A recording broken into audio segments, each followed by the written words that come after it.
news just in, several people have been killed in separate shooting incidents in Tongaat.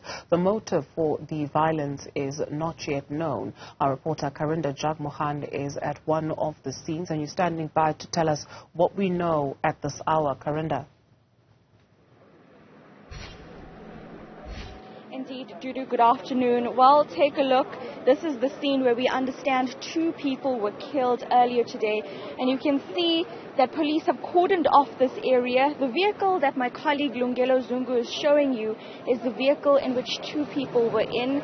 I'm standing next to a community representative, Nazir Sadak, who is from the Community Emergency and Response Team, who actually saw these vehicles before police came through. So thanks for speaking to us. Can you describe to us what you saw? Yeah, basically, as we were driving past, we came upon the scene where we recognized that there was a shooting that had just taken place. We immediately stopped and we rendered assistance to the victims. Sadly, 2 victims in the vehicle behind us are deceased, and the female that was in the vehicle as well has been injured and taken off to hospital. We are aware that there's a secondary scene as well. So this is not the first scene, or this was the first shooting that we believe happened, but another shooting has happened nearby. Can you tell us what you know so far about that shooting? So from what we understand on the second scene is that there were 3 individuals that are pronounced deceased, and there's a 4th individual also injured and was taken away from the scene. We also were led to believe that the injured on that scene is a local taxi boss. We're not sure how both scenes are actually linked at this stage. Any sign of the suspects? None, unfortunately, but I think there is an abandoned vehicle that is being checked out by SAPS currently. Thank you so much for speaking to us. So Nazir Sadak just giving us an idea of what has happened here so far. He works very closely with police, and we're waiting for the police spokesperson to come through.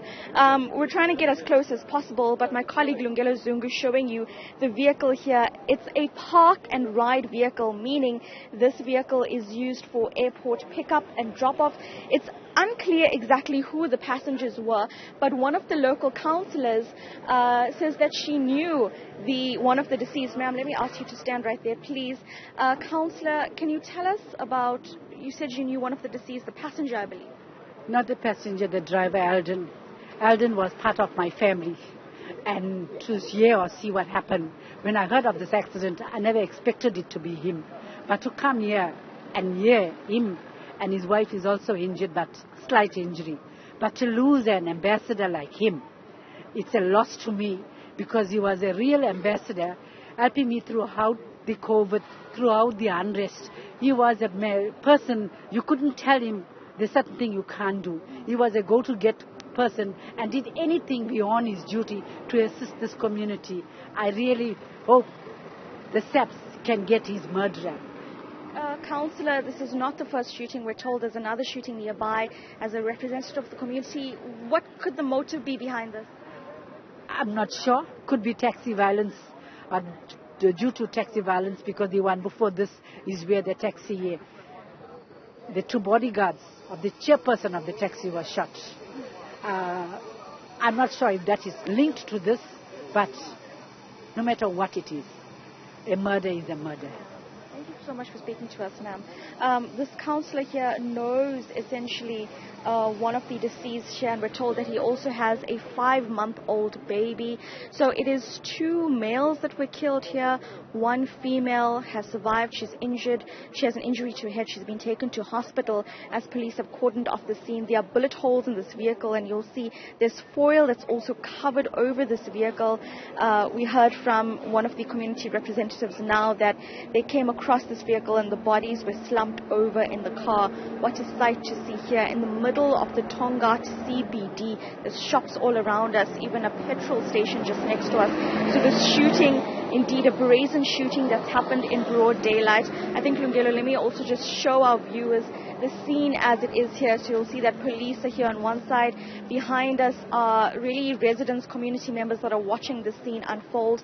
And we are waiting for the police spokesperson to explain to us what might have happened. But from what we know so far, Dudu, and this is according to community reports on the ground, is that nearby, so in the community of Fairbreeze, a few kilometers away from us, we understand that 3 people were killed, and it is believed that this is linked to taxi violence, and that in that shooting a taxi owner and his bodyguards were involved, but it seems like the taxi owner has survived. Of course, this must all be confirmed by police at this point, but taxi violence, Dudu, is something that we know is occurring here in KZN, or at least in eThekwini, with several reports over the past months of taxi shootings.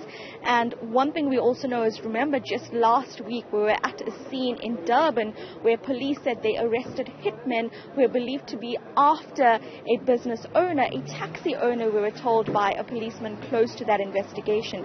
So certainly an issue that is burning here in KZN, and now we see the consequences of what has happened. Lungelo Zungu showing you this vehicle. I'll give you another report from the scene as soon as we get to the police spokesperson, and later in the day I'll take you to the other location where 3 people were killed. Dudu? Okay, Karinda Jagmohan, as you continue to work that story for us, you stay safe out there. Thank you very much for that update.